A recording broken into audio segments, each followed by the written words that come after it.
നമസ്കാരം, ഞാൻ ഉന്മേഷ് ശിവരാമൻ. പ്രൈം ടൈമിലേക്ക് എല്ലാ പ്രേക്ഷകർക്കും സ്വാഗതം. ഇപ്പോൾ വരുന്ന പ്രധാനപ്പെട്ട ഒരു വാർത്തയിലേക്ക് നമ്മൾ ആദ്യം പോകുന്നു. സംസ്ഥാനത്ത് ആംബുലൻസ് നിരക്ക് ഏകീകരിച്ച് ഗതാഗത വകുപ്പ് ഉത്തരവിറക്കി.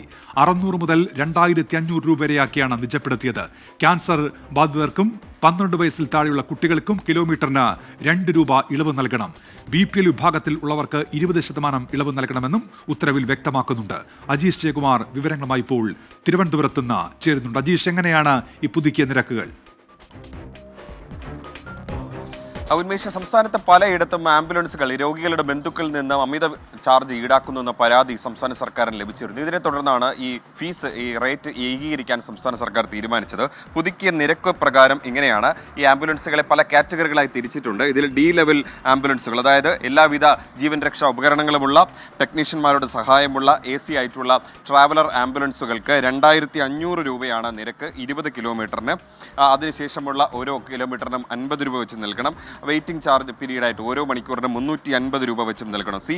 സി ലെവൽ ട്രാവലർ ACക്ക് 1500 രൂപയാണ് മിനിമം നിരക്ക്, അതും 20 കിലോമീറ്ററിനാണ്. B ലെവൽ ട്രാവലർ നോൺ ACക്ക് 1000 രൂപയും, അതേപോലെ തന്നെ ഒമിനി, അതേപോലെ ചെറിയ ആംബുലൻസുകൾ AC ഉപയോഗിച്ചിട്ടുള്ള ചെറിയ ആംബുലൻസുകൾക്ക് 800 രൂപയും, നോൺ AC ആയിട്ടുള്ള ചെറിയ ആംബുലൻസുകൾക്ക് 600 രൂപയുമാണ് പുതുക്കിയ നിരക്കുകൾ. മാത്രമല്ല, ക്യാൻസർ ബാധിതരും 12 വയസ്സിൽ താഴെയുള്ള കുട്ടികളെയും കൊണ്ട് പോകുന്ന ആംബുലൻസുകൾക്ക് ഇവർക്ക് കിലോമീറ്ററിന് 2 രൂപ ഇളവ് നൽകണമെന്നും ഉത്തരവിൽ പറയുന്നുണ്ട്. BPL കുടുംബങ്ങളിൽപ്പെട്ട രോഗികളാണെങ്കിൽ അവർക്ക് ആ മൊത്തം ചാർജിൽ നിന്ന് 20% ഇളവ് നൽകണമെന്നും ഉത്തരവിൽ പറയുന്നുണ്ട്. പ്രധാനമായും ഈ ട്രാൻസ്പോർട്ട് അതോറിറ്റികൾ ഈ ആംബുലൻസുകൾ കാറ്റഗറി തിരിച്ച് അവർക്ക് അനുവദനീയമായ റേറ്റുകൾ ആംബുലൻസുകളിൽ പതിപ്പിക്കണമെന്നും ഇത് നിരീക്ഷിക്കണമെന്നും ഉത്തരവിൽ പറയുന്നുണ്ട്. അജീഷ് ജയകുമാറാണ് വിശദാംശങ്ങൾ നൽകിയത് തിരുവനന്തപുരത്ത്. ഇന്നത്തെ പ്രധാനപ്പെട്ട വാർത്തയിലേക്കാണ് നമ്മൾ ഇനി പോകുന്നത്. വയനാട്ടിൽ തുടർച്ചയായ 2ാം ദിവസവും കാട്ടാനക്കലിയിൽ ഒരു ജീവൻ കൂടി പൊലിഞ്ഞു. അട്ടമല ഏറാട്ടുകുണ്ട് ഉന്നതിയിലെ ബാലകൃഷ്ണനാണ് അതിദാരുണമായി കൊല്ലപ്പെട്ടത്. സ്ഥിരം വന്യജീവി ഭീഷണി നിലനിൽക്കുന്ന മേഖലയിൽ ഒരു ഇടപെടലും ഉദ്യോഗസ്ഥരുടെ ഭാഗത്തു നിന്നുണ്ടായിട്ടില്ല എന്നാണ് നാട്ടുകാരുടെ ആരോപണം. വന്യജീവി ആക്രമണത്തിൽ പ്രതിഷേധിച്ച് വയനാട്ടിൽ UDF നാളെ ഹർത്താലിന് ആഹ്വാനം ചെയ്തു. ഇന്ന് രാവിലെയാണ് അട്ടമലയിലെ തേയിലത്തോട്ടത്തിൽ ബാലകൃഷ്ണന്റെ മൃതദേഹം കാണുന്നത്. ആന ചവിട്ടിയരച്ച നിലയിലായിരുന്നു മൃതദേഹം. അട്ടമലയിലെ ഏറാട്ടുകുണ്ട് ഉന്നതിയിലാണ് ബാലകൃഷ്ണന്റെ കുടുംബം കഴിയുന്നത്. ഉരുൾപൊട്ടൽ ദുരന്തത്തിനു ശേഷം ബന്ധുക്കൾ അട്ടമലയിലെ പാടിയിലേക്ക് താമസം മാറ്റിയിരുന്നു. ഏറാക്കുണ്ടിൽ നിന്ന് ഇവിടേക്ക് വരുമ്പോഴാണ് ഇന്നലെ രാത്രി കാട്ടാന ആക്രമിച്ചത്. രാവിലെ വന്നു കണ്ടു. കോളനിയിലേക്ക് പോയാൽ നമ്മളാ അവകളെ നോക്കാൻ എന്നിട്ട് ഇങ്ങോട്ട് തിരിച്ചു നോക്കുമ്പോൾ ഇങ്ങോട്ടും ആളിരിക്കുന്നു. ഇന്ന് അവിടേക്ക് വന്നു. ഇന്നലെ യാദൃശ്ചികമായ ഒരു 8 മണിക്ക് ചൂരൽമലയിൽ നിന്ന് സാധനം മേടിച്ചിട്ട് അവൻ്റെ അമ്മേനെയും അച്ഛനെയും കണ്ടിട്ട് ഇതുവഴി അവൻ്റെ കോളനിയിലേക്ക് പോയതാണ് അവൻ. അപ്പോഴാണ് ഇവിടുന്ന് പെട്ടെന്നുള്ള ആനയുടെ ആക്രമണം ഉണ്ടാകുകയും അവൻ മരണപ്പെടുകയും ചെയ്തു. ഇന്നലെ ഈ മേഖലയിൽ കണ്ട ആനയുടെ ദൃശ്യവും തൊട്ടു പിന്നാലെ പുറത്തു വന്നു.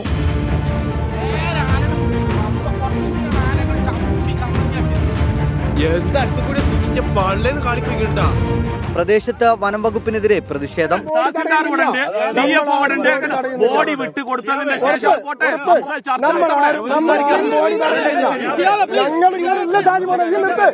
കുടുംബത്തിന് നഷ്ടപരിഹാരം ഉൾപ്പെടെയുള്ള നടപടികൾ പ്രഖ്യാപിച്ചതോടെയാണ് മൃതദേഹം മാറ്റാൻ അനുവദിച്ചത്. ആദ്യ ഗഡുവായ 5 ലക്ഷം രൂപ ധനസഹായം കൈമാറി. പോസ്റ്റ്മോർട്ടത്തിന് ശേഷം മൃതദേഹം സംസ്കരിച്ചു. വന്യജീവി ആക്രമണങ്ങൾക്കെതിരെ യൂത്ത് കോൺഗ്രസും SDPIയും മേപ്പാടി ഫോറസ്റ്റ് റേഞ്ച് ഓഫീസിലേക്ക് മാർച്ച് നടത്തി. വയനാട്ടിൽ നാളെ UDF ഹർത്താലിന് ആഹ്വാനം ചെയ്തിട്ടുണ്ട്. ഹർത്താലുമായി സഹകരിക്കില്ലെന്ന് കേരള വ്യാപാരി വ്യവസായി ഏകോപന സമിതി വയനാട് ജില്ലാ കമ്മിറ്റി വ്യക്തമാക്കി. 24 വയനാട്. വയനാട്ടിൽ നാളെ ഹർത്താലാണ് എന്നുള്ള ചോദ്യം ആശ സിംഗപ്പൂരിൽ നിന്ന് ചോദിച്ചിരുന്നു. പ്രേക്ഷകർ തന്നെ അതിന് മറുപടി പറയുന്നുണ്ട്. ഈ വന്യജീവാക്രമണങ്ങൾ പ്രതിഷേധിച്ച് UDF ആണ് ഹർത്താലിന് ആഹ്വാനം ചെയ്തിരിക്കുന്നതെന്ന് ആശയ്ക്ക് ഇതിനു മുൻപേ തന്നെ യൂട്യൂബിൽ പ്രേക്ഷകർ മറുപടി നൽകുകയും ചെയ്തിട്ടുണ്ട്. സംസ്ഥാനത്ത് തുടർച്ചയായി ഉണ്ടാകുന്ന വന്യജീവി ആക്രമണങ്ങൾ പ്രതിരോധിക്കാൻ കർമ്മ പദ്ധതികളുമായി വനംവകുപ്പ് വന്യജീവികളുടെ സാന്നിധ്യം നിരീക്ഷിക്കാൻ റിയൽ ടൈം മോണിറ്ററിംഗ് സംവിധാനം ഏർപ്പെടുത്തും. എസ്റ്റേറ്റുകളിലെ അടിക്കാടുകൾ വെട്ടിത്തെളിക്കാൻ അടിയന്തര നിർദ്ദേശം നൽകും.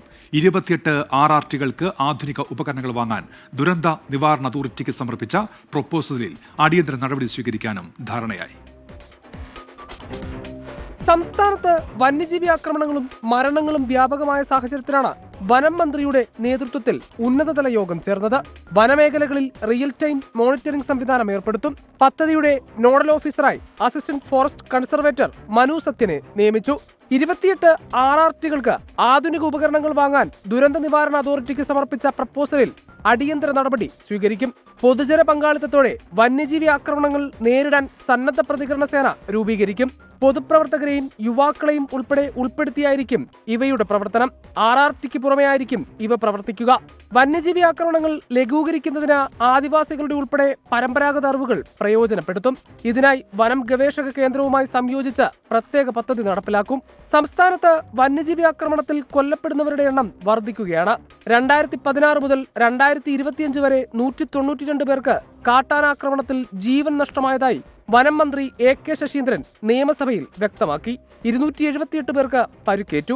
പാലക്കാട് മാത്രം മരിച്ചത് 48 പേർ. ഇടുക്കിയിൽ ജീവൻ നഷ്ടമായത് 40 പേർക്ക്. വയനാട്ടിൽ 36 പേർ കാട്ടാനയുടെ ആക്രമണത്തിൽ കൊല്ലപ്പെട്ടു. 2025 ജനുവരി 1 മുതൽ ഇന്നുവരെ വന്യജീവി ആക്രമണത്തിൽ കൊല്ലപ്പെട്ടത് 9 പേരാണ്. കാട്ടാനാക്രമണത്തിൽ 7 പേർ കൊല്ലപ്പെട്ടു.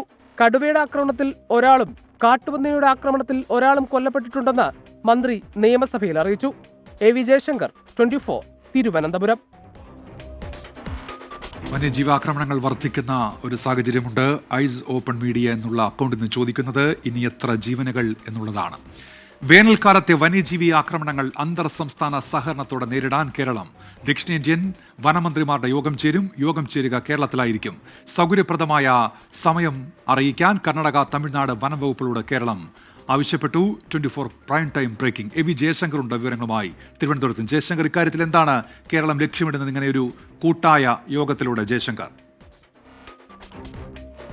അതായത് ഉന്മേഷ സംസ്ഥാനത്ത് സമാനതകളില്ലാത്ത വന്യജീവി ആക്രമണങ്ങളാണ് നേരിടുന്നത്. വേനൽക്കാലം വരാൻ പോകുന്നതേ ഉള്ളൂ. ഒരു ഘട്ടത്തിൽ വലിയ തോതിൽ വന്യജീവികൾ വനത്തിൽ നിന്ന് പുറത്തേക്ക് ഇറങ്ങാനുള്ളൊരു സാധ്യതയുണ്ട്. കേരളം, കർണാടക, തമിഴ്നാട് ഉൾപ്പെടെയുള്ള സംസ്ഥാനങ്ങളുമായി അതിർത്തി പങ്കിടുന്നുണ്ട്. അതുകൊണ്ട് തന്നെ മുൻപ് തുടങ്ങിവെച്ച അന്തർ സംസ്ഥാന സഹകരണം ഈ വന്യജീവി ആക്രമണം പ്രതിരോധിക്കാൻ പ്രയോജനപ്പെടുത്താനാണ് നിലവിൽ കേരളത്തിൻ്റെ തീരുമാനം. ഇതിൻ്റെ ഭാഗമായി ദക്ഷിണേന്ത്യൻ സംസ്ഥാനങ്ങളുടെ വനമന്ത്രിമാരുടെ യോഗം കേരളത്തിൽ വെച്ച് നടത്തും. ഇതുമായി ബന്ധപ്പെട്ട കേരളം, തമിഴ്നാട്, കർണാടക വനമന്ത്രിമാരോട് സമയം അറിയിക്കാൻ വേണ്ടി ഇതിനോടകം തന്നെ ആവശ്യപ്പെട്ടിട്ടുണ്ട്. ഇവർ ഒരു ഡേറ്റ് നൽകുന്നതനുസരിച്ച് യോഗം ചേരാനാണ് നിലവിലെ തീരുമാനം. മുമ്പ് ഇതുമായി ബന്ധപ്പെട്ട് ആദ്യം ഒരു യോഗം നടന്നത് കർണാടകയിൽ വെച്ചാണ്. കർണാടകയിൽ കേരളത്തിൻ്റെ വനമന്ത്രി AK ശശീന്ദ്രൻ ഉൾപ്പെടെ പങ്കെടുത്തു. അതിനുശേഷം ഈ മന്ത്രിതല യോഗങ്ങൾ നടന്നിട്ടില്ല.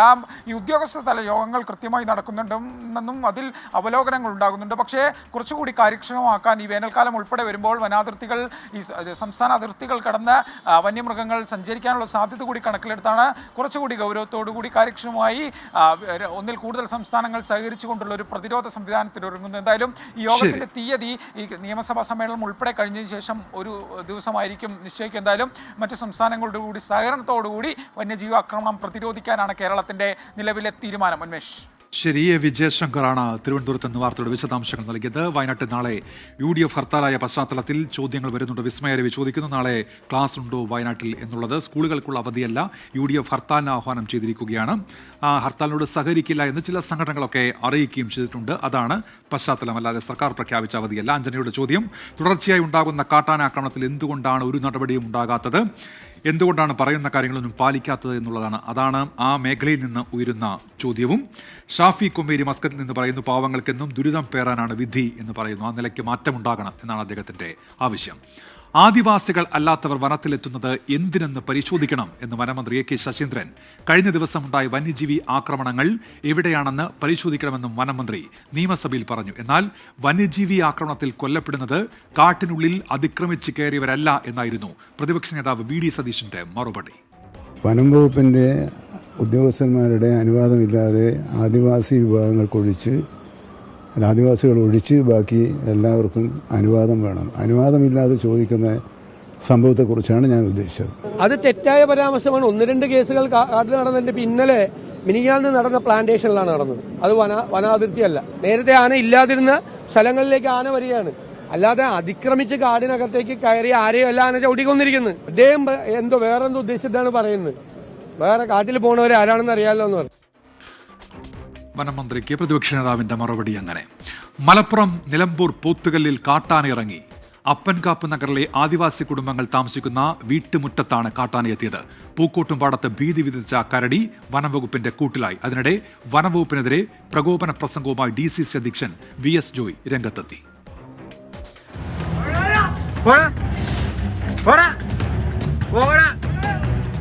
നിലമ്പൂർ പോത്തുകലിൽ അപ്പൻകാപ്പ് നഗറിലെ ആദിവാസി കുടുംബങ്ങൾ താമസിക്കുന്ന വീട്ടുമുറ്റത്തേക്കാണ് ഇന്ന് ഉച്ചയോടെ കാട്ടാന എത്തിയത്.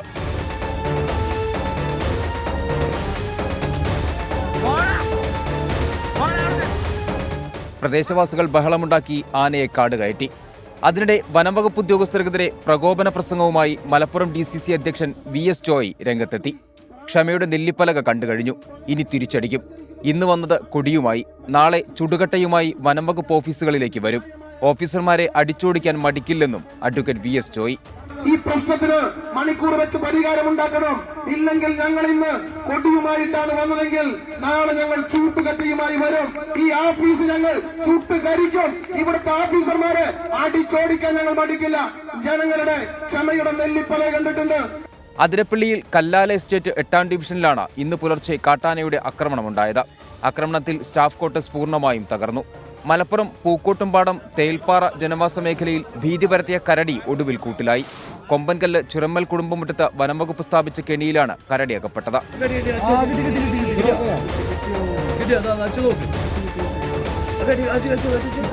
കരടിയെ വനംവകുപ്പ് ഉൾക്കാട്ടിൽ വിട്ടയച്ചു.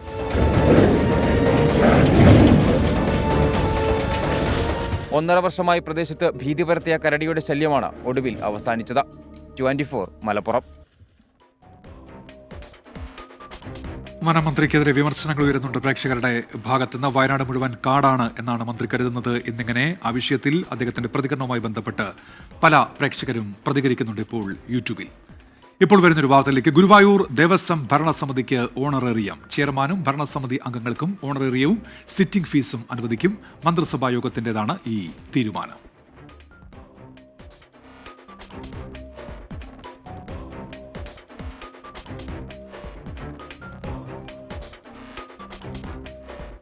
കിഫ്ബി റോഡുകളിൽ യൂസർ ഫീ വരുമോ എന്നുള്ള ചോദ്യമുണ്ട്. മുഖ്യമന്ത്രി നിയമസഭയിൽ എന്തു പറഞ്ഞു എന്ന് നോക്കാം. ഇക്കാര്യം സ്ഥിരീകരിക്കുകയാണ് മുഖ്യമന്ത്രി. യൂസർ ഫീ ഈടാക്കിയാൽ അതിൽ നിന്ന് ലഭിക്കുന്ന വരുമാനം കൊണ്ട് തന്നെ കിഫ്ബിയുടെ വായ്പകൾ തിരിച്ചടയ്ക്കാൻ സാധ്യതയുണ്ട് എന്നാണ് മുഖ്യമന്ത്രി നിയമസഭയിൽ വ്യക്തമാക്കുന്നത്. അതുവഴി സർക്കാരിൽ നിന്നുള്ള ഗ്രാന്റ് കാലക്രമേണ ഒഴിവാക്കാൻ കഴിയും എന്നാണ് മുഖ്യമന്ത്രി നിയമസഭയിൽ പറഞ്ഞത്. നിയമസഭയിലെ ബജറ്റ് ചർച്ചയ്ക്ക് മറുപടി പറയുമ്പോഴാണ് കിഫ്ബി റോഡുകളിൽ നിന്ന് യൂസർ ഫീ പിരിക്കാനുള്ള സർക്കാർ നീക്കം മുഖ്യമന്ത്രി സ്ഥിരീകരിച്ചത്. യൂസർ ഫീ പിരിവ് തീരുമാനിച്ചിട്ടില്ലെന്ന ധനമന്ത്രി അടക്കമുള്ളവരുടെ പ്രസ്താവന നിലനിൽക്കെയാണ് യൂസർ ഫീ പിരിവിന് മുഖ്യമന്ത്രി തന്നെ സ്ഥിരീകരണം നൽകിയത്. യൂസർ ഫീ ഈടാക്കുന്ന സാഹചര്യത്തിൽ ആ യൂസർ ഫീയിൽ നിന്നും ലഭിക്കുന്ന വരുമാനം കൊണ്ട് തന്നെ കിഫ്ബിയുടെ ലോണുകൾ തിരിച്ചടക്കുന്നതിനുള്ള സാധ്യത തെളിയും. അതുവഴി സർക്കാരിൽ നിന്നുള്ള ഗ്രാന്റ് കാലക്രമേണ ഘട്ടം ഘട്ടമായി ഒഴിവാക്കാനുമാവും. സർക്കാരിൽ നിന്ന് മോട്ടോർ വാഹന നികുതി വിഹിതവും പെട്രോൾ സെസ്സും കിഫ്ബിക്ക് നൽകുന്നുണ്ട് എന്നത് ശരിയാണ്. ഇത്തരത്തിൽ 20,000 കോടി രൂപ സർക്കാർ ഗ്രാന്റായി നൽകിയിട്ടുണ്ട്. എന്നാൽ അതിന് പുറത്ത് 13,100 കോടി രൂപ കിഫ്ബി വായ്പ എടുത്തിട്ടുണ്ട്. അത് കിഫ്ബിയുടെ ബാധ്യതയാണെന്നും മുഖ്യമന്ത്രി പറഞ്ഞു. കിഫ്ബി പദ്ധതികളെ എങ്ങനെ വരുമാനദായകമാക്കാം എന്നതിനെക്കുറിച്ചുള്ള ആലോചനകൾ സംസ്ഥാന സർക്കാർ തത്വത്തിൽ നടത്തിയത്. കിഫ്ബി പദ്ധതികൾ വരുമാനദായകമാക്കിയാൽ കേന്ദ്ര സർക്കാരിൻ്റെ വാദങ്ങളെ ഗണ്ണിക്കാൻ കഴിയും. കിഫ്ബി വായ്പകളെ സംസ്ഥാനത്തിൻ്റെ കടമെടുപ്പ് പരിധിയിൽ നിന്നും ഒഴിവാക്കാനും കഴിയും. കിഫ്ബിയുടെ ധനസമാഹരണം 2022 വരെ സംസ്ഥാനത്തിന്റെ വായ്പാ പരിധിയിൽ ഉൾപ്പെടുന്നതായിരുന്നില്ല. ഈ സാഹചര്യത്തിലാണ് മുൻ ധനമന്ത്രി കിഫ്ബി റോഡുകളിൽ നിന്നും പാലങ്ങളിൽ നിന്നും ടോൾ പിരിക്കേണ്ടി വരില്ല എന്ന് അഭിപ്രായപ്പെട്ടതെന്നും മുഖ്യമന്ത്രി ന്യായീകരിച്ചു. ബജറ്റ് ചർച്ചയ്ക്ക് മറുപടി പറഞ്ഞ മുഖ്യമന്ത്രി പൂർണ്ണ സമയവും കിഫ്ബിക്കെതിരായ വിമർശനങ്ങളെ പ്രതിരോധിക്കാനാണ് വിനിയോഗിച്ചത്. 24 തിരുവനന്തപുരം. അരുൺ പറയുന്നു, ആദ്യം റോഡ് ശരിയാക്കൂ, പിന്നെ പണം മേടിക്കുക എന്നാണ് അദ്ദേഹത്തിന്റെ പ്രതികരണം. കിഫ്ബി റോഡുകളിലെ യൂസർ ഫീ വാർത്തയുമായി ബന്ധപ്പെട്ടാണ് അദ്ദേഹത്തിന്റെ പ്രതികരണം. എല്ലാ പ്രിയപ്പെട്ട പ്രേക്ഷകർക്കും പ്രൈം ടൈമിലേക്ക് ഒരിക്കൽ കൂടി സ്വാഗതം. ഒട്ടേറെ വിഷയങ്ങളിൽ പ്രേക്ഷകരുടെ പ്രതികരണങ്ങൾ വരുന്നുണ്ട്. ഇനി റോഡിൽ കൂടി നടക്കണമെങ്കിൽ ക്യാഷ് കൊടുക്കേണ്ടി വരുമോ എന്നാണ് കിഫ്ബി റോഡുകളിൽ യൂസർ ഫീ എന്നുള്ള വാർത്തയോട് ഷാഫി കുമേരിയുടെ പ്രതികരണം. സർക്കാർ ജനങ്ങളെ എങ്ങനെയെല്ലാം കൊള്ളയടിക്കാം എന്ന് നോക്കി നടപ്പാണ് എന്ന് രവികുമാർ PB പറയുന്നു. അതോടൊപ്പം തന്നെ വയനാട്ടിൽ നിന്ന് ക്ലാസ് ഉണ്ടോ എന്നുള്ള ചോദ്യങ്ങൾ ഉണ്ടാകുന്നുണ്ട്. അവിടെ UDF ഹർത്താൽ പ്രഖ്യാപിച്ചിട്ടുണ്ട് വന്യജീവി ആക്രമണങ്ങളിൽ പ്രതിഷേധിച്ചുകൊണ്ട്. മുഹമ്മദ് അലി പറയുന്നു, മനുഷ്യജീവന് വില കൊടുക്കാതെ മുടന്തൻ ന്യായവുമായി നടക്കുകയാണ് വനമന്ത്രി. എന്നിങ്ങനെ വിവിധ വിഷയങ്ങളിൽ ഒട്ടേറെ പ്രതികരണങ്ങൾ പ്രേക്ഷകരുടേതായി വരുന്നുണ്ട്. നമ്മൾ അടുത്ത വാർത്തയിലേക്ക് പോകുന്നു. കാസർഗോഡ് പൊയ്നാച്ചിയിലെ ഭൂമി തർക്കത്തിൽ വിശദീകരണവുമായി റവന്യൂ വകുപ്പ്. കളക്ടറേറ്റ് മുന്നിൽ സമരം ചെയ്യുന്ന BA ഇസ്മായിലിന് ഭൂമിയിൽ അവകാശമില്ല എന്ന റവന്യൂ വകുപ്പ് പ്രിൻസിപ്പൽ സെക്രട്ടറി വ്യക്തമാക്കി. റവന്യൂ വകുപ്പ് ഉദ്യോഗസ്ഥർക്ക് വീഴ്ച പറ്റിയിട്ടില്ല. റവന്യൂ വകുപ്പ് അണ്ടർ സെക്രട്ടറിയുടെ നേതൃത്വത്തിൽ നടത്തിയ അന്വേഷണത്തിനൊടുവിലാണ് ഇപ്പോഴത്തെ ഈ തീരുമാനം. 24 prime time breaking. Arun Parakkal Kasaragod. Arun, എന്താണ് റവന്യൂ വകുപ്പിന്റെ നിലപാട്? അരുൺ,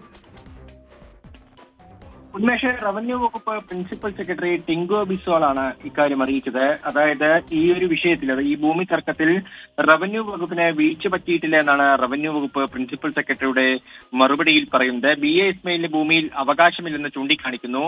ഉദ്യോഗസ്ഥർക്ക് വീഴ്ച പറ്റിയിട്ടില്ല എന്ന് ചൂണ്ടിക്കാണിക്കുന്നു. റവന്യൂ വകുപ്പ് അണ്ടർ സെക്രട്ടറിയുടെ നേതൃത്വത്തിൽ ആരോപണ വിധേയരായ ഉദ്യോഗസ്ഥരെ മാറ്റി നിർത്തിക്കൊണ്ടൊരു അന്വേഷണം നടത്തിയിരുന്നു. ആ അന്വേഷണത്തിനൊടുവിലാണ് ഇസ്മയിലിന്റെ സമരം സർക്കാർ ഭൂമി സ്വന്തമാക്കാൻ ശ്രമിക്കുന്നതിന്റെ ഭാഗമാണെന്ന് വിമർശിച്ചിരിക്കുന്നത്.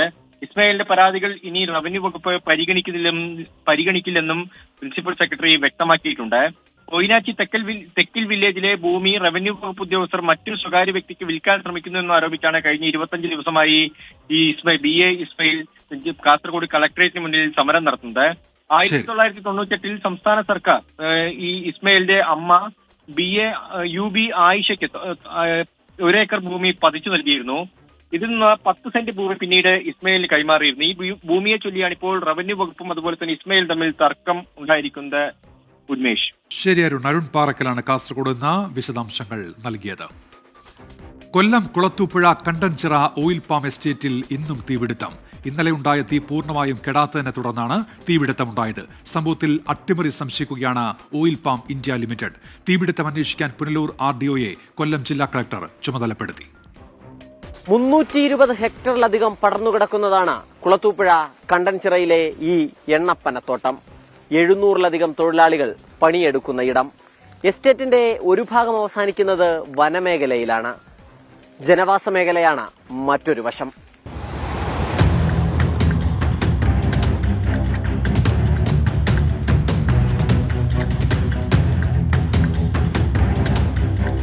ഇന്നലെ ഉച്ചയ്ക്ക് 2 മണിയോടെയാണ് ഇവിടെ തീ പടരുന്നത് കണ്ടത്. ഒരേ സമയം 3 കത്തി. നിമിഷ നേരം കൊണ്ടാണ് എണ്ണപ്പന തോട്ടമാകെ ആ തീ പടർന്നു പിടിച്ചത്.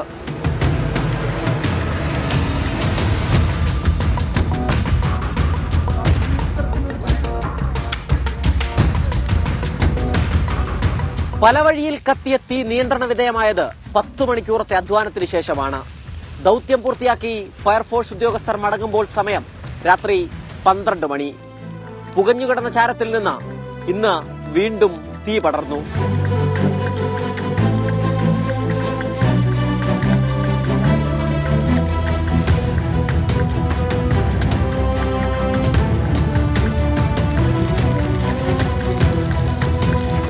അറിയിച്ചേ അവര് രാവിലെയൊക്കെ വന്ന് നോക്കിയപ്പോ പോയൊക്കെ ഉള്ളായിരുന്നു, തീ കത്തിയില്ല. അപ്പൊ ഇത്രയും വഷളാവുമെന്ന് അവരറിഞ്ഞില്ല. തീപിടുത്തത്തിൽ അട്ടിമറി സംശയിക്കുന്നുണ്ട് ഓയിൽ പാം ഇന്ത്യ ലിമിറ്റഡ്. കഴിഞ്ഞ വർഷം ഇതേ സമയം ഇവിടെ തീപിടുത്തമുണ്ടായി എന്നതാണ് സംശയത്തിന്റെ ഒന്നാം കാരണം. ഒരേ സമയം 3 തീപിടുത്തമുണ്ടായത് സംശയം വർദ്ധിപ്പിക്കുന്നു. അതെന്തായാലും അത് സാധ്യതയുണ്ട്. അത് വളരെ ഗൗരവതരമായിട്ട് നമ്മൾ എടുക്കുന്നുണ്ട്. അത് എല്ലാ രൂപത്തിലും അന്വേഷിച്ച് അതിൻ്റെ റൂട്ട് മനസ്സിലാക്കുകയും അത് പുറത്തുകൊണ്ടുവരികയും ചെയ്യണമെന്നുള്ളത് തന്നെയാണ് നമ്മുടെ നിലപാട്. കുറുന്തോട്ടി പറിച്ചു വിൽക്കുന്നതുമായി ബന്ധപ്പെട്ട് ചില പ്രശ്നങ്ങൾ എസ്റ്റേറ്റിൽ നിലനിന്നിരുന്നു. അതിൽ അന്വേഷണം നടന്നു വരികയാണ്. തീപിടുത്തത്തിന് അതുമായി ബന്ധമുണ്ടോ എന്ന് അന്വേഷിക്കും. സംഭവം അന്വേഷിക്കാൻ പുനലൂർ RDOയെ ചുമതലപ്പെടുത്തിയിട്ടുണ്ട്. ഓയിൽ പാം അധികൃതരും പോലീസിൽ പരാതി നൽകും. ആരും അങ്ങനെ ഒരു പ്രതികാര ബുദ്ധിയോടുകൂടി, ഞങ്ങളുടെ എല്ലാം ചോറാണിത്, ഞങ്ങളെല്ലാം എസ്റ്റേറ്റ് എന്ന് പറഞ്ഞാണല്ലോ ഞങ്ങളുടെ മെയിൻ ഇത്, അങ്ങനെ ആരും ചെയ്യുമോ എന്ന് കരുതാൻ പറ്റുന്നില്ല. എന്തായാലും തീർച്ചയായിട്ടും ഞങ്ങളത് വിശദമായിട്ട് പരിശോധിക്കും.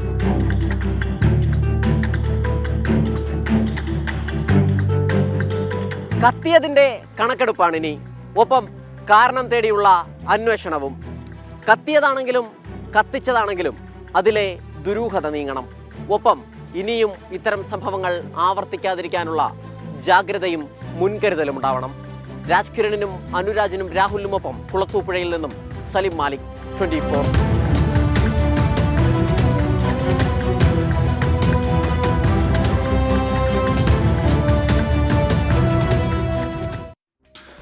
കുളത്തൂപ്പുഴയിൽ നിന്ന് പത്തനംതിട്ടയിലേക്ക്. അവിടെ CPIഎമ്മിൽ ചേർന്ന കാപ്പ കേസ് പ്രതിയെ നാടുകടത്തി പോലീസ്. ഡിവൈഎഫ്ഐ മലയാലപ്പുഴ മേഖലാ വൈസ് പ്രസിഡന്റ് ശരൺ ചന്ദ്രനെയാണ് നാടുകടത്തിയത്. അതേസമയം നാടുകടത്തലിൽ വിശദീകരണവുമായി CPIഎം പത്തനംതിട്ട ജില്ലാ നേതൃത്വം രംഗത്തെത്തി. കാപ്പ കേസ് പ്രതി ശരൺചന്ദ്രൻ ഉൾപ്പെടെയുള്ളവരെ മന്ത്രി വീണ ജോർജ് അടക്കമുള്ളവർ CPIMലേക്ക് മാലയിട്ട് സ്വീകരിച്ചത് വിവാദമായിരുന്നു. സ്വയം തിരുത്താൻ വേണ്ടിയാണ് BJP വിട്ട് ശരൺചന്ദ്രൻ അടക്കമുള്ളവർ എത്തിയതെന്നായിരുന്നു CPIM വിശദീകരണം. ഇഡ്ഡലി എന്ന് വിളിപ്പേരുള്ള ശരൺചന്ദ്രൻ പിന്നീട് DYFI മലയാളപ്പുഴ മേഖലാ കമ്മിറ്റി വൈസ് പ്രസിഡന്റുമായി. 2023 നവംബറിൽ SFI പ്രവർത്തകരെ വധിക്കാൻ ശ്രമിച്ച കേസിൽ ഒന്നാം പ്രതിയായ ശരൺചന്ദ്രൻ ഹൈക്കോടതിയിൽ നിന്ന് ജാമ്യമെടുത്തിരുന്നു. വീണ്ടും കേസുകളിൽ ഉൾപ്പെട്ടതോടെയാണ് 1 വർഷത്തേക്ക് ജില്ലയിൽ നിന്ന് നാടുകടത്തി DIG S അജിത ബീഗം ഉത്തരവിറക്കിയത്. ഒരു കേസിലും പാർട്ടി ഇടപെടില്ല എന്നതിന്റെ തെളിവാണ് നാടുകടത്തലെന്നതായിരുന്നു CPIM പത്തനംതിട്ട ജില്ലാ സെക്രട്ടറി രാജു എബ്രഹാമിന്റെ പ്രതികരണം. കാപ്പ കേസിൽ ഉൾപ്പെട്ട പലരും നിരപരാധികളെന്നും വിശദീകരണം. ആരൊക്കെയാണോ കേസുകളിൽ ഉൾപ്പെട്ടിട്ടുള്ളത് അവരുടെ കേസുകളിൽ CPIM ഇടപെടില്ല.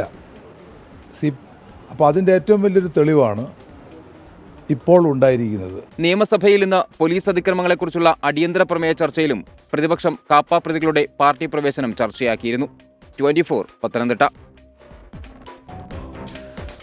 ആലപ്പുഴ ചേർത്തലയിലെ 46-കാരി സജിയുടെ മരണത്തിൽ വഴിത്തിരിവ്. സജിയെ അച്ഛൻ സോണി കൊലപ്പെടുത്തിയതാണെന്ന് മകൾ മിഷ്മ മൊഴി നൽകി. സജിയെ ഭർത്താവ് സോണി മർദ്ദിച്ച ശേഷം മുകളിലത്തെ നിലയിൽ നിന്ന് താഴേക്ക് വലിച്ചെറിഞ്ഞുവെന്നാണ് മകൾ പറയുന്നത്. മൊഴിയുടെ അടിസ്ഥാനത്തിൽ പള്ളി സെമിത്തേരിയിൽ സംസ്കരിച്ച മൃതദേഹം പുറത്തെടുത്തു. കഴിഞ്ഞ ഫെബ്രുവരി 8 തലയ്ക്ക് ഗുരുതരമായി പരിക്കേറ്റ് അബോധാവസ്ഥയിലായ സജി ശനിയാഴ്ചയാണ് മരിച്ചത്. ജനുവരി 8 സ്റ്റെയർകേസിൽ നിന്ന് സജി തെന്നി വീണ് പരിക്കേറ്റുവെന്ന് പറഞ്ഞാണ് ചേർത്തലയിലെ സ്വകാര്യ ആശുപത്രിയിൽ പ്രവേശിപ്പിച്ചത്.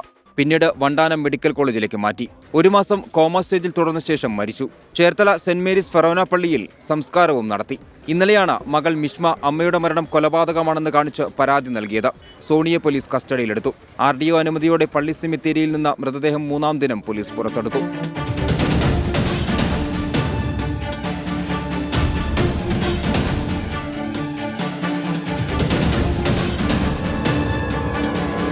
മുടിക്ക് കുത്തിപ്പിടിച്ച് ഭിത്തിയിൽ തലയിടിപ്പിച്ച ശേഷം വീടിന്റെ 2-ാം നിലയിൽ നിന്ന് അമ്മയെ അച്ഛൻ സോണി താഴേക്കെറിയുകയായിരുന്നുവെന്നാണ് മകളുടെ മൊഴി. ശേഷം കത്തിയുമായി മകളെയും സോണി ഓടിച്ചു. സജിയുടെ മരണം കൊലപാതകമാണെന്ന് സഹോദരൻ തോമസും പറഞ്ഞു. പുള്ളിക്കാരൻ എപ്പോഴും മദ്യവെച്ചിട്ട് വന്നിട്ടും ഒരുമാതിരി ഈ പ്രാന്തന്മാരെ പോലെയൊക്കെയാണ് കാണിച്ചുകൊണ്ടിരുന്നതെന്നാണ് പറയുന്നത്. സ്ഥിരമായിട്ട് മർദ്ദനമുണ്ടായിരുന്നു. തലയ്ക്ക് ഗുരുതര പരിക്കേറ്റ് രക്തം വാർന്നു പോകുമ്പോഴും സജിയെ ഭർത്താവ് സോണി ആശുപത്രിയിൽ എത്തിച്ചില്ല. നിരന്തരം സോണി സജിയെ മർദ്ദിക്കാറുണ്ടായിരുന്നുവെന്ന് അയൽവാസികൾ. കുടുംബകലമൊക്കെ ഉണ്ടാകാറുള്ളതാണ്. കാര്യം രണ്ടുപേരും ജീവിത രീതിയിലുള്ള കുഴപ്പങ്ങളാണ്. ഇയാൾ മദ്യപാനമൊക്കെയാണ്. മൃതദേഹം പുറത്തെടുത്തതും ഇൻക്വസ്റ്റ് നടപടികളുമെല്ലാം മകൾ മിഷ്മയുടെ സാന്നിധ്യത്തിൽ. ഇൻക്വസ്റ്റ് പൂർത്തിയാക്കി മൃതദേഹം വണ്ടാനം മെഡിക്കൽ കോളേജിലേക്ക് മാറ്റി. നാളെ പോസ്റ്റ്മോർട്ടം നടക്കും. നിലവിൽ അസ്വാഭാവിക മരണത്തിനാണ് പോലീസ് കേസെടുത്തിരിക്കുന്നത്. പോസ്റ്റ്മോർട്ടം റിപ്പോർട്ട് ലഭിച്ച ശേഷം കൊലക്കുറ്റത്തിന് കേസെടുത്തേക്കും. 24 ആലപ്പുഴ. അതിനിടയിൽ ഇപ്പോൾ കാസർഗോഡ് നിന്നൊരു വാർത്ത വരുന്ന അരുൺ പാറക്കൽ അത് അറിയിക്കുന്നുണ്ട്. കാസർഗോഡ് കുമ്പളയിൽ മനുഷ്യന്റെ തലയൊട്ടിയും എല്ലിൻ കഷ്ണങ്ങളും കണ്ടെത്തി. ഷിറിയ റെയിൽപാളത്തിന് സമീപത്താണ് തലയൊട്ടി കണ്ടെത്തിയത്. 6 മാസത്തോളം പഴക്കമെന്ന നിഗമനമെന്നാണ് അരുൺ പാറക്കൽ അറിയിക്കുന്നത്. കോട്ടയം ഗാന്ധിനഗറിലെ ഗവൺമെന്റ് നഴ്സിംഗ് കോളേജിൽ ക്രൂരമായ റാഗിംഗ്. 1-ാം വർഷ വിദ്യാർത്ഥികളുടെ പരാതിയിൽ അറസ്റ്റിലായ 5 3-ാം വർഷ വിദ്യാർത്ഥികൾ റിമാൻഡ് ചെയ്തു. കട്ടിലിൽ കെട്ടിയിട്ട് അതിക്രൂരമായി പീഡിപ്പിച്ചു എന്നാണ് പോലീസിൽ നൽകിയിരിക്കുന്ന പരാതി. പ്രതികളായ വിദ്യാർത്ഥികളെ കോളേജിൽ നിന്ന് സസ്പെൻഡ് ചെയ്തു. കോളേജ് ഹോസ്റ്റലിലാണ് അതിക്രൂരമായ റാഗിംഗ് നടന്നത്. കോട്ടയം ഗാന്ധിനഗർ ഗവൺമെന്റ് നഴ്സിംഗ് കോളേജിലെ 1-ാം വർഷ വിദ്യാർത്ഥികളായ 6 പേരാണ് റാഗിങ്ങിനിരയായത്. 3 മാസം നീണ്ട റാഗിംഗ് സഹിക്കാനാകാതെ വന്നതോടെ 3 വിദ്യാർത്ഥികൾ പ്രിൻസിപ്പാളിനെ വിവരം അറിയിച്ചു. ഈ പരാതി പോലീസിലേക്കെത്തി. അന്വേഷണം നടത്തിയ പോലീസ് ക്രൂരമായ പീഡനമാണ് നടന്നതെന്ന് കണ്ടെത്തി. തുടർന്ന് കോട്ടയം സ്വദേശികളായ സാമുവൽ, വിവേക്, മലപ്പുറം സ്വദേശികളായ റിജിൽജിത്ത്, രാഹുൽ രാജ്, വയനാട് സ്വദേശി ജീവ എന്നിവരെ അറസ്റ്റ് ചെയ്തു. കട്ടിലിൽ കെട്ടിയിട്ട് കോമ്പസ് കൊണ്ട് ശരീരത്തിൽ കുത്തി പരിക്കേൽപ്പിക്കും.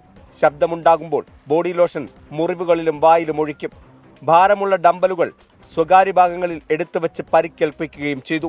ലിബിൻ വല്ലതും പറഞ്ഞു, ലിബിൻ ഒന്നും പറഞ്ഞില്ലെന്ന് പറഞ്ഞു. പിന്നെ ടീച്ചർ പറഞ്ഞു കഴിഞ്ഞ കുറച്ച് നാളുകളായിട്ട് ഇവരെ പൈസ പിടിച്ച് വയ്ക്കുകയും പിള്ളേരെ കെട്ടിയിട്ട് തല്ലുകയും പിന്നെ കോമ്പസ് മുകളിൽ ഇത് വെച്ച് സൂചി കൊണ്ട് അവർ പറക്കുകയും ചെയ്തു. അതുകൊണ്ട് ഞങ്ങൾ പോലീസിലോട്ട് പരാതി കൊടുത്തെന്ന് പറഞ്ഞു. റാഗിങ്ങിന്റെ ദൃശ്യങ്ങൾ പ്രതികൾ തന്നെ മൊബൈലിൽ ചിത്രീകരിച്ചിട്ടുണ്ട്. ഇവ പോലീസ് കണ്ടെടുത്തു. കൂടാതെ വിദ്യാർത്ഥികളിൽ നിന്നും മദ്യപിക്കാൻ പണപ്പിരിവ് നടത്തിയതായും കണ്ടെത്തിയിട്ടുണ്ട്. എന്നാൽ വിദ്യാർത്ഥികൾ സംഭവം ഇന്നലെ വരെ റിപ്പോർട്ട് ചെയ്തിട്ടില്ലെന്നാണ് കോളേജ് അധികൃതർ പറയുന്നത്. പരാതി ലഭിച്ച ഉടൻ 5 വിദ്യാർത്ഥികളെ സസ്പെൻഡ് ചെയ്തുവെന്നും മാനേജ്മെന്റ്. ഒരു പ്രഥമദൃഷ്ട്യാ റാഗിങ്ങിന്റെ സംശയമുള്ളത് കൊണ്ട് അവർ എഴുതി തന്ന കംപ്ലൈന്റ് വെച്ച് പ്രിലിമിനറി എൻക്വയറി കോളേജ് ലെവലിൽ നടത്തി. ഇന്നലെ തന്നെ കോളേജിൽ നിന്നും ഹോസ്റ്റലിൽ നിന്നും കുട്ടികൾക്ക് അന്വേഷണ വിധേയമായി ഇനി ഉള്ള നടപടി വരുന്നതുവരെയുള്ള സസ്പെൻഷനാണ് കോളേജിൽ നിന്ന് കൊടുത്തത്.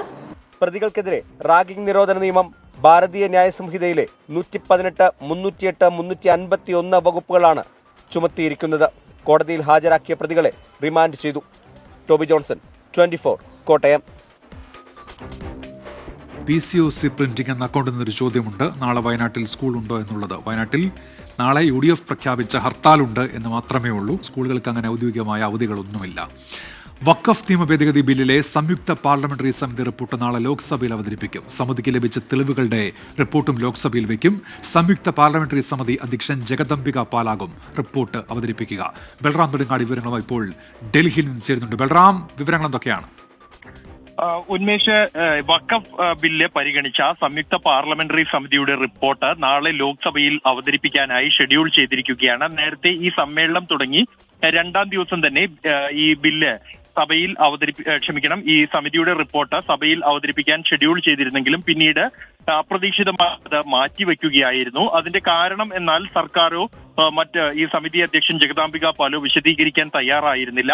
ആ ഒരു റിപ്പോർട്ടാണ് നാളെ അവതരിപ്പിക്കുന്നതിനായി ഷെഡ്യൂൾ ചെയ്തിരിക്കുന്നത്. ഒപ്പം തന്നെ ഈ സമിതി വിവിധ സംസ്ഥാനങ്ങളിലായി നടത്തിയ സിറ്റിംഗുകളിൽ ലഭിച്ച തെളിവുകൾ, അതിന്റെ റിപ്പോർട്ടും നാളെ ലോക്സഭയിൽ അവതരിപ്പിക്കുന്നുണ്ട്.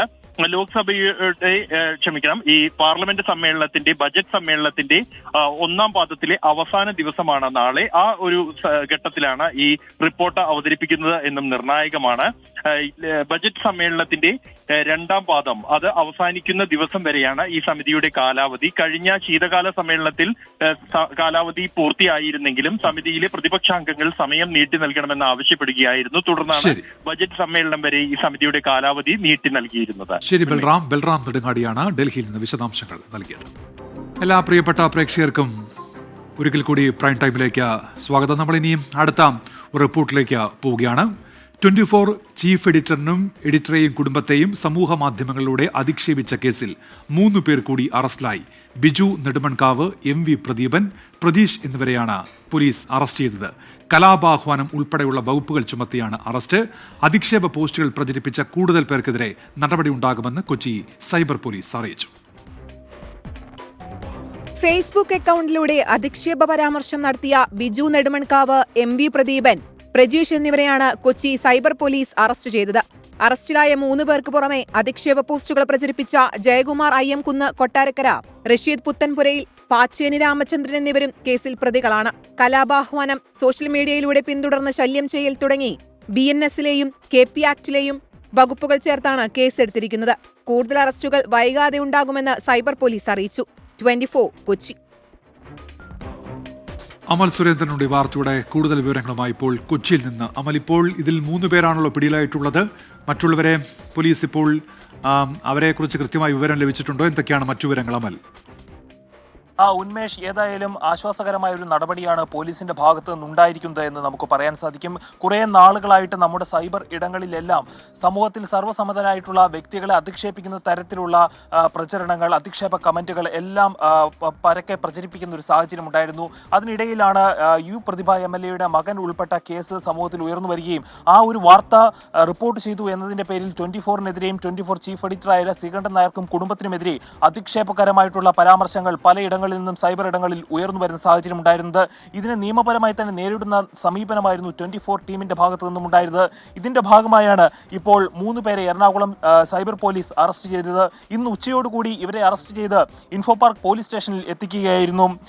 ബിജു നെടുമൺകാവ്, MV പ്രദീപൻ, പ്രജീഷ് എന്നിവരെയാണ് അറസ്റ്റ് ചെയ്തത്. ഇവരെ കൂടാതെ മറ്റു 3 പേരെ കൂടി വേണ്ടിയുള്ള തിരച്ചിലാണ് പോലീസ്.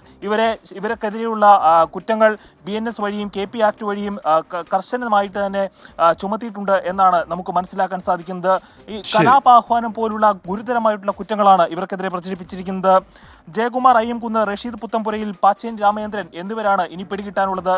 ഇവരുടെ സമൂഹമാധ്യമ ഇടപെടലുകൾ പോലീസ് പരിശോധിച്ചു വരികയാണ്. ഉന്മേഷ്. അമൽ സുരേന്ദ്രനാണ് വാർത്തയുടെ വിശദാംശങ്ങൾ നൽകിയത്. അടുത്ത റിപ്പോർട്ടിലേക്കാണ്. NCP സംസ്ഥാന അധ്യക്ഷ സ്ഥാനം PC ചാക്കോ രാജിവെച്ചു. രാജ്യസന്നദ്ധ ദേശീയ അധ്യക്ഷൻ ശരത് പവാറിനെ അറിയിച്ചു. അധ്യക്ഷ സ്ഥാനത്ത് തുടർന്നാൽ പാർട്ടി സംസ്ഥാന ഘടകത്തിൽ പിളർപ്പുണ്ടാകും എന്ന് ബോധ്യപ്പെട്ടതിന്റെ അടിസ്ഥാനത്തിലാണ് രാജി എന്നാണ് സൂചന. പുതിയ അധ്യക്ഷൻ ഉടൻ തീരുമാനിക്കുമെന്ന് TP പീതാംബരൻ മാസ്റ്റർ അറിയിച്ചു.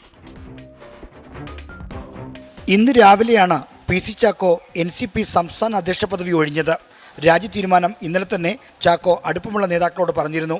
PC ചാക്കോ സംസ്ഥാന അധ്യക്ഷ സ്ഥാനത്തിരിക്കുന്നത് അംഗീകരിക്കാനാവില്ലെന്ന് മന്ത്രി AK ശശീന്ദ്രൻ വിഭാഗം കർശന നിലപാടെടുത്തോടെയാണ് രാജി വേണ്ടി വന്നത്.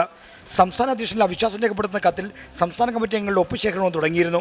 സഹപ്രവർത്തകരോട് ദാക്ഷിണ്യത്തോടെ പെരുമാറുന്നു, വിമർശനം ഉന്നയിക്കുന്നവർക്കെതിരെ പ്രതികാര നടപടി സ്വീകരിക്കുന്നു തുടങ്ങിയ ആക്ഷേപങ്ങൾ ചാക്കോയെ സംസ്ഥാന നേതാക്കൾക്കിടയിൽ അപ്രിയനാക്കിയിരുന്നു. രാജിക്കാര്യം മുതിർന്ന നേതാക്കൾ സ്ഥിരീകരിച്ചു. ചാക്കോ ഇവിടെ വന്നിരുന്നു. ഞങ്ങൾ തമ്മിൽ പാർട്ടിയിലുള്ള പ്രശ്നങ്ങൾ സംസാരിച്ചു. അദ്ദേഹത്തിനുള്ള ചില പ്രയാസങ്ങളും അദ്ദേഹം പറഞ്ഞിരുന്നു. അദ്ദേഹം ഒഴിയാൻ ശ്രമിക്കുകയാണ് സർക്കാരിൽ പറഞ്ഞിരുന്നു.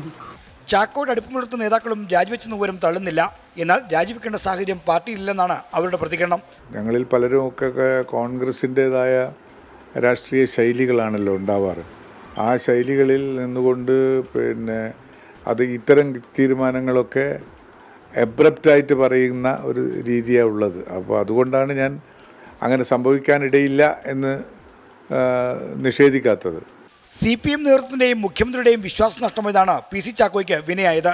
CPIM-ന്റെ പിന്തുണയോടെയാണ് AK ശശീന്ദ്രൻ ചാക്കോയ്ക്കെതിരായ നീക്കം കടുപ്പിച്ചതെന്നും ആക്ഷേപമുണ്ട്. 24 തിരുവനന്തപുരം. നടനും മക്കൾ നീതിമയ്യം അധ്യക്ഷനുമായ കമൽഹാസൻ രാജ്യസഭയിലേക്ക്. DMK സഖ്യത്തിന്റെ പിന്തുണയോടെ തമിഴ്നാട്ടിൽ നിന്നാകും രാജ്യസഭയിലെത്തുക. മുഖ്യമന്ത്രി MK സ്റ്റാലിന്റെ വിശ്വസ്തനായ മന്ത്രി ശേഖർ ബാബു കമൽഹാസനുമായി കൂടിക്കാഴ്ച നടത്തി. കഴിഞ്ഞ ലോക്സഭാ തെരഞ്ഞെടുപ്പിനിടെ തന്നെ മുന്നണിക്കൊപ്പം നിന്ന കമൽഹാസനെ രാജ്യസഭയിലെത്തിക്കുമെന്ന് DMK സഖ്യം ഉറപ്പു നൽകിയിരുന്നു. ലോക്സഭയിലേക്ക് മത്സരിക്കാനില്ലെന്ന് കമൽഹാസൻ വ്യക്തമാക്കിയതും ഇതുകൊണ്ട് തന്നെ. ജൂലൈയിൽ ഒഴിവുവരുന്ന 6 രാജ്യസഭാ സീറ്റുകളിൽ 4 DMKക്ക് ജയിക്കാനാകും. ഇതോടെയാണ് കമൽഹാസന്റെ രാജ്യസഭാ പ്രവേശനത്തിന് കളമൊരുങ്ങുന്നത്.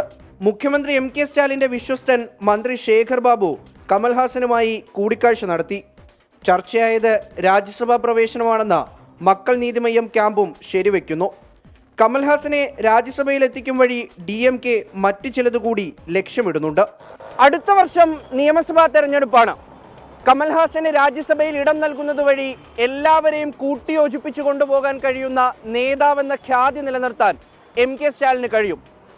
മുന്നണിയുടെ കെട്ടുറപ്പിനപ്പുറം വിജയ് ശക്തനാകുന്ന സാഹചര്യത്തിൽ കമൽഹാസൻ ആരാധകരുടെ പിന്തുണ കൂടി ഈ നീക്കം വഴി DMK ലക്ഷ്യമിടുന്നുണ്ട്. ക്യാമറാമാൻ ശ്രീകാന്ത് ഗൗരീശപുരത്തോടൊപ്പം Muhammad Rahees, 24 Chennai.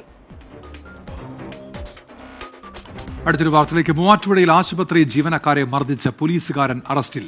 Civil police officer ഷെഫീഖാണ് അറസ്റ്റായത്. പാർക്കിംഗുമായി ബന്ധപ്പെട്ട തർക്കമാണ് ഈ അക്രമത്തിൽ കലാശിച്ചത്. ദൃശ്യങ്ങളിലേക്ക്.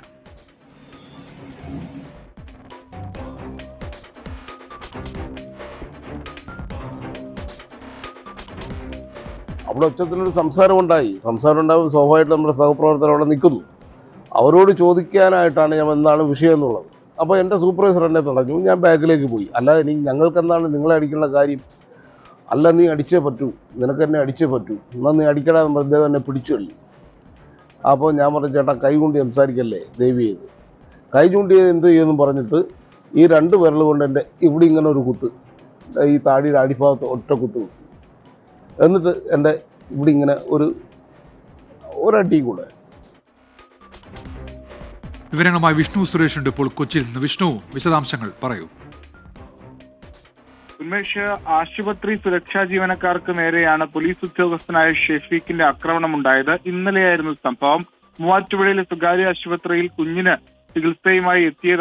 ചികിത്സയ്ക്ക് വേണ്ടി എത്തിയതാണ് ഷെഫീഖ്. ആ ഘട്ടത്തിലാണ് വാഹനം ഈ കവാടത്തിന് മുൻപ്, ആശുപത്രിയുടെ പ്രധാന കവാടത്തിന് മുൻപിൽ തന്നെ പാർക്ക് ചെയ്തു. ഇവിടെ നിന്ന് മാറ്റണം എന്നാവശ്യപ്പെട്ടതാണ് പ്രകോപനത്തിന് കാരണം. പിന്നീട് ഇയാൾ ഈ സുരക്ഷാ ഉദ്യോഗസ്ഥരായ സനിലിനെയും അനീഷിനെയും മർദ്ദിക്കുകയായിരുന്നു.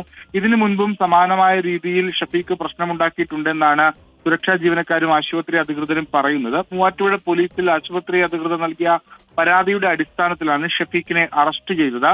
തിരുവനന്തപുരത്ത് ജോലി ചെയ്യുന്ന പോലീസ് ഉദ്യോഗസ്ഥനാണ്. ആലപ്പുഴ സ്വദേശിയെന്നാണ് ലഭ്യമാകുന്ന വിവരം. ഉന്മേഷ്. ശരി, വിഷ്ണു സുരേഷ് വിവരങ്ങൾ നൽകുകയായിരുന്നു ഇപ്പോൾ കൊച്ചിയിൽ നിന്ന്. പ്രൈം ടൈമിലേക്ക് തിരികെ. ഇനി വാൽകഷ്ണം.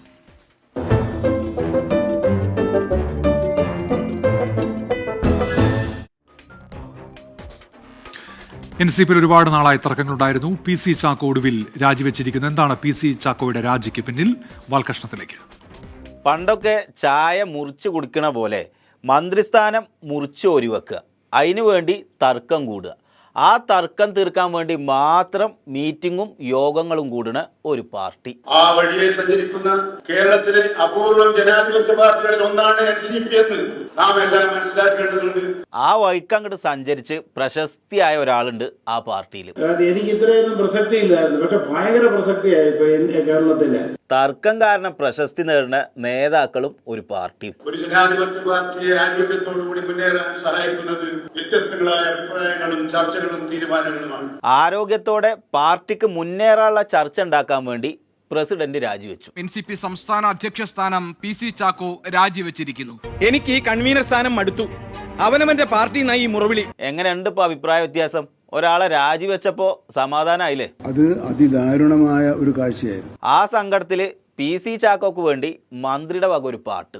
പ്രേമ കി ഹൈ ആഗ് സജനി ജോ ഇധർ ലഗേ ഓർ ഉധർ സജേ തേരി പീതി പൈ ബഡാ ഹം നാജ് ഹൈ. പാട്ട് പാടുന്നത് സന്തോഷം കൊണ്ടൊന്നുമല്ല, സങ്കടം കൊണ്ടാണ്. ഒരു മനസ്സും രണ്ട് ശരീരമായിട്ട് പ്രവർത്തിച്ച ആൾക്കാരാണ്. ഞങ്ങൾ തമ്മിൽ അഭിപ്രായ വ്യത്യാസമല്ല, വ്യത്യസ്ത അഭിപ്രായങ്ങളാണ്. വ്യത്യസ്ത അഭിപ്രായം രാജ്യം മുഴുവനും ചർച്ചയായി. എനിക്ക് ഇത്രയൊന്നും പ്രസക്തി ഇല്ലായിരുന്നു, പക്ഷെ ഭയങ്കര പ്രസക്തിയായി കേരളത്തിലെ. എങ്ങനെയാണ് മൂപ്പര് ഫേമസ് ആയത് എന്നറിയോ? ഇടക്കിടക്ക് വന്നിട്ട് 2.5 വർഷമായി എന്നിങ്ങനെ ഓർമ്മിപ്പിക്കും. അത് 2 വർഷം അദ്ദേഹം പറഞ്ഞിരുന്നതാണ്. ആ വിഷയം വീണ്ടും ചർച്ചയായിട്ട് വന്നു. അങ്ങനെയാണ് തർക്കം തുടങ്ങുന്നത്. ആ നയത്തിൽ മാറ്റം വരുത്താൻ ആരെങ്കിലും പറഞ്ഞാൽ എനിക്ക് തർക്കിക്കേണ്ടി വരും. ആ നയത്തിൽ മാറ്റം വരുത്താൻ ചിലവരൊക്കെ വന്നു. തർക്കം തുടങ്ങി. തീരാത്ത ആ തർക്കം മുംബൈ വരെ എത്തി. അവിടെ വെച്ച് അദ്ദേഹം നിർദ്ദേശിച്ചത് ഈ വിഷയം തോമസിന് ഒരു അവസരം കൊടുക്കണമെന്നൊരു വിഷയം ഞാനൊന്ന് ആഞ്ഞു പിടിച്ച നാളെ ഈ കസാരയിൽ ഇങ്ങനെ ഉണ്ടാവില്ല. മുഖ്യമന്ത്രിയുമായി ചർച്ച ചെയ്ത് അദ്ദേഹത്തിന്റെ അഭിപ്രായം ആരാഞ്ഞതിനു ശേഷം അത് ശരത് പവാറിനെ അറിയിക്കണമെന്നാണ്. അറിയിച്ചു കഴിഞ്ഞാൽ അദ്ദേഹം അതിനകത്തൊരു തീരുമാനമെടുക്കും. സംഗതി അങ്ങനെ മുഖ്യമന്ത്രിയുടെ ടേബിളിലെത്തി. മുഖ്യമന്ത്രിക്കാണെങ്കിലോ ശശീന്ദ്രനെ പെരുത്ത് ഇഷ്ടമുള്ള ആളാണ്. മന്ത്രിനെ മാറ്റാനുള്ള ചർച്ച അങ്ങനെ നീണ്ടു പോയി. ബഹുമാനപ്പെട്ട മുഖ്യമന്ത്രിയുമായി സംസാരിച്ചു. അല്ല, മൂപ്പരെങ്ങനെ ഇതിങ്ങനെ നീട്ടി കൊണ്ടുപോകാനും നിങ്ങളെ മാറ്റാതിരിക്കാനുള്ള കാര്യങ്ങളൊക്കെ ചെയ്യാനുള്ള ഐഡിയ പറഞ്ഞു തന്നോ? അതിനെന്ത് തീരുമാനം എടുത്താലും ഞാൻ എൻ്റെ പിന്തുണയുണ്ട് മന്ത്രിക്ക്, മന്ത്രി ചെയ്തോളാനാ പറഞ്ഞു. പിന്നെന്താ നോക്കാനുള്ളത്? പുകച്ച് പുറത്തങ്ങോട്ട് ചാടിക്കാനുള്ള എല്ലാ പരിപാടിയും തുടങ്ങി. അങ്ങനെ ഒരു നല്ല സ്ട്രോങ് പിന്തുണ മുഖ്യമന്ത്രിയിൽ നിന്ന് കിട്ടിയാൽ ഏത് മന്ത്രിക്കാണ് ഒരു സന്തോഷം തോന്നാതിരിക്കുക, കാര്യങ്ങൾ ചെയ്യാനുള്ള ആത്മവിശ്വാസം കിട്ടുക. അപ്പോൾ വർദ്ധിച്ച ആത്മവിശ്വാസത്തോടു കൂടിയാണ് ഞങ്ങൾ ഈ കാര്യങ്ങളൊക്കെ ചെയ്തുകൊണ്ടിരിക്കുന്നത്. അങ്ങനെ എതിർ ടീമിന് ആശ്വാസം കൊടുക്കാൻ മുന്നണിക്കാരൊക്കെ റെഡിയായി നിന്നപ്പോൾ ഒന്ന് സമാധാനം കിട്ടാൻ വേണ്ടി പാവം PC ചാക്കോ അലഞ്ഞ് നടന്നു. PC ചാക്കോ ഇവിടെ വന്നിരുന്നു. ഞങ്ങൾ തമ്മിൽ പാർട്ടിയിലുള്ള പ്രശ്നങ്ങൾ പറഞ്ഞ് സംസാരിച്ചു. അദ്ദേഹത്തിനുള്ള ചില പ്രയാസങ്ങളും അദ്ദേഹം പറഞ്ഞിരുന്നു. പക്ഷെ അതുകൊണ്ടൊന്നും മൂപ്പർക്കൊരു ആശ്വാസം കിട്ടിയില്ല. പക്ഷേ ആ നടപടികൾ കൊണ്ടൊന്നും സ്വാന്തന വാക്കുകൾ കൊണ്ടൊന്നും തൃപ്തിപ്പെടുത്താൻ കഴിയുന്നില്ല എന്ന അറിവ് ലഭിച്ചപ്പോൾ രാജിവെച്ചു. നിങ്ങൾ ഹാപ്പിയായോ? മുഖ്യമന്ത്രി എന്ത് പറഞ്ഞു? അദ്ദേഹം ഒന്നേ പറഞ്ഞുള്ളൂ, മനുഷ്യന്മാർക്ക് സമാധാനം കൊടുക്കണം. നിങ്ങൾ സമാധാനം കൊടുക്കുന്ന വിശ്വാസം ഉണ്ടാവില്ലല്ലേ? എങ്ങനെ വിശ്വാസം ഉണ്ടാകുക? രാജിവെച്ചപ്പോൾ PC ചാക്കോ മാത്രല്ലേ വെച്ചുള്ളൂ. വിശ്വസിച്ചിരുന്ന ആരും ഒപ്പം രാജിവെച്ചില്ലല്ലോ. ആരൊക്കെയാണ് വിശ്വസിച്ചത്, വിശ്വസിക്കണ പോലെ അഭിനയിച്ചത് എന്നൊക്കെ കാത്തിരുന്ന് കാണാം.